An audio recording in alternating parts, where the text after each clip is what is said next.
Today I'm sharing 3 of my absolute favorite sweet potato desserts. These recipes are super easy, but they'll have everyone thinking you spent hours in the kitchen. Before we get started, hi, I'm Chyna B. I create easy recipes for busy adults.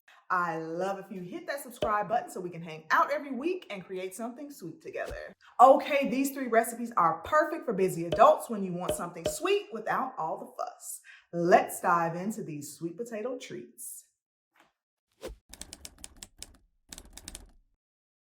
First, we're going to make the filling. I'm starting with 1 stick of softened butter. To that, I'm adding brown sugar and a little light Karo syrup for that extra sweetness. Now grab your electric hand mixer and beat it on medium speed for about 1 to 2 minutes until everything is nice and smooth. Make sure to scrape down the sides of your bowl. We want all that sugary goodness mixed in. Next, let's add 2 large eggs, but 1 at a time. Just beat each egg on low for about 20 seconds until it's just combined.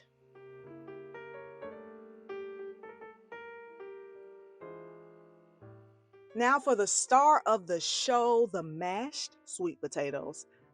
I personally love roasting them because roasting caramelizes the natural sugars, which really brings out that deep sweet potato flavor, but you can boil them if you prefer. We're going to mix this on low until everything is well combined. Time to add in even more flavor. Pour in a can of evaporated milk, a splash of vanilla extract, and of course, cinnamon and nutmeg for those warm, cozy vibes, and a pinch of salt to balance it all out. Give it another mix on low. And I like to switch to a silicone spatula at this point to make sure everything is fully incorporated. Now let's talk pie crusts. To keep our recipe super easy, I'm using store-bought unbaked pie crusts. Just evenly divide the filling between your crusts. Oh, and if you're feeling a little fancy, you can swap out 1 for a graham cracker crust. It adds a sweet, crunchy twist that's so good. Before we pop them in the oven, I always use a pie shield to cover the edges. It keeps the crust from burning while the pie bakes.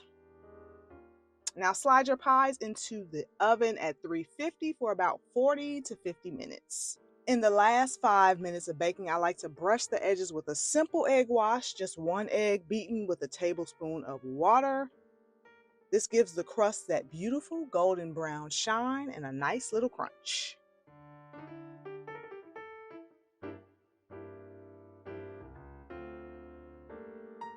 Once our pies are done, let them cool completely on a wire rack before slicing. Trust me, the texture is so much better once it's set. And there you have it, a rich, creamy, and perfectly spiced Southern sweet potato pie. Thanks so much for watching. If you've enjoyed this recipe, don't forget to give this video a thumbs up and check the description box below for the full recipe. And of course, hit the subscribe button for more easy dessert ideas. See you next time. Bye. Let's get started with making the crust. We're going to mix a box of graham cracker crumbs with brown sugar, melted butter, pumpkin spice, and salt, and make sure they are evenly coated.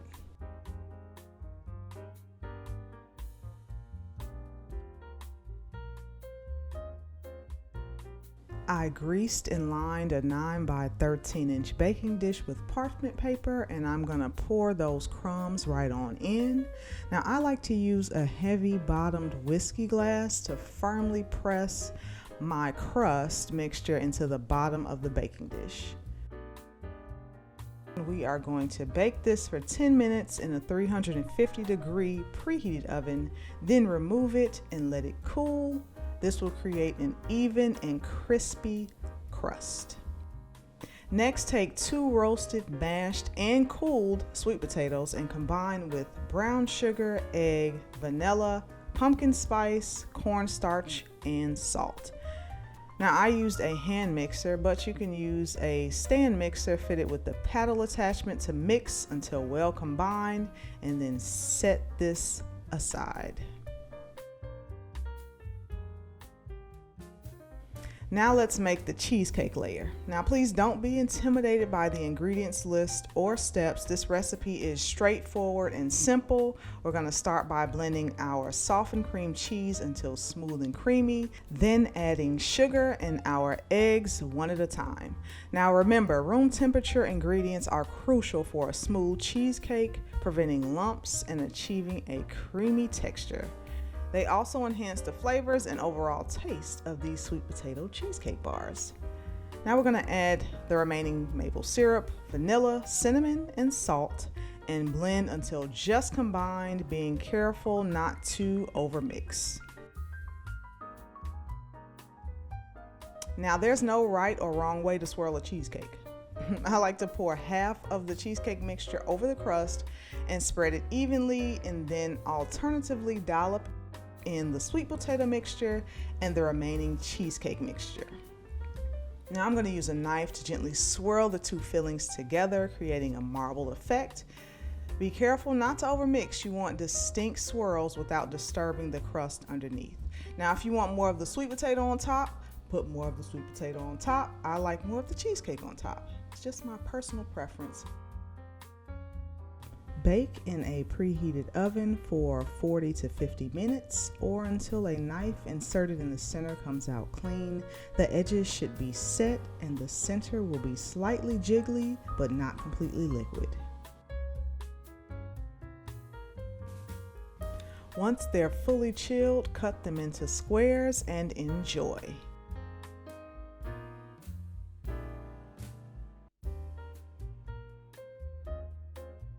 These sweet potato cheesecake bars are the epitome of dessert fusion, combining sweet potatoes, creamy cheesecake, and a graham cracker crust. Now I invite you to try this out and share your thoughts in the comments of this video. Don't forget, the full recipe is available on my website. I will leave a link in the description box of this video. Thank you so much for watching. I will see you in the next one. Stay sweet.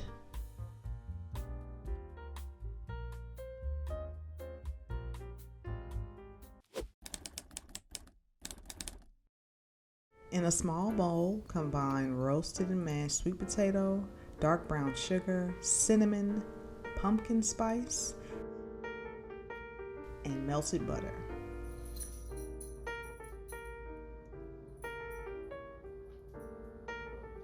Use a fork to mash and mix until everything is well combined, then set aside.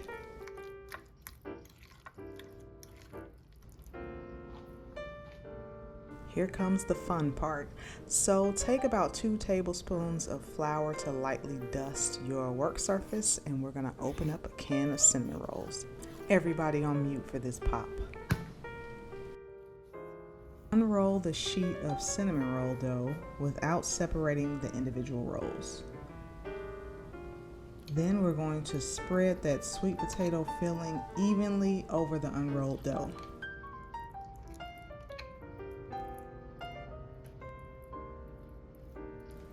I used a spoon. You could also use a small offset spatula.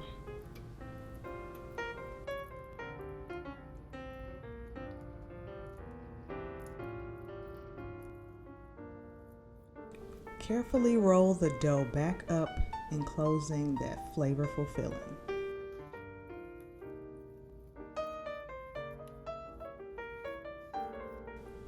Use a sharp knife to cut along the perforated lines, creating individual cinnamon rolls. So you might want to use some of that cooking spray you're spraying your pan with to spray your knife, which I didn't do, but do better than me.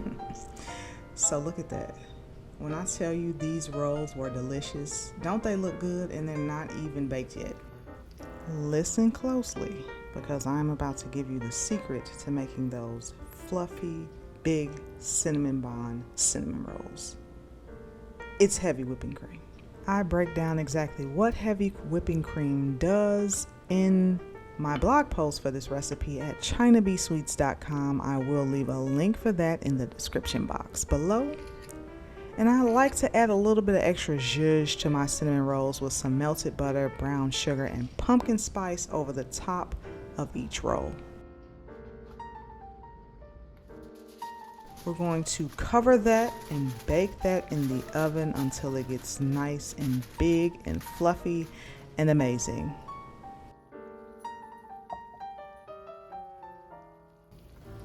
Can we just appreciate how big and delicious these cinnamon rolls look, fresh out of the oven?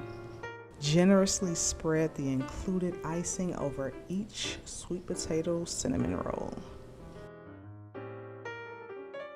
And you have just turned canned cinnamon rolls into something so much more amazing. Perfect for the fall, perfect for brunch, and perfect for sweet tooths. My family absolutely went crazy for these.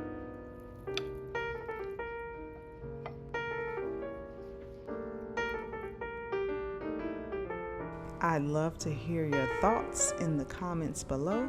Spread the love by sharing the recipe with your family and friends. And I will see you guys in the next one. Stay sweet. These recipes will have your, I don't like it. My sweet potato, sweet potato. See, okay, Midwest. I'm trying not to say potato.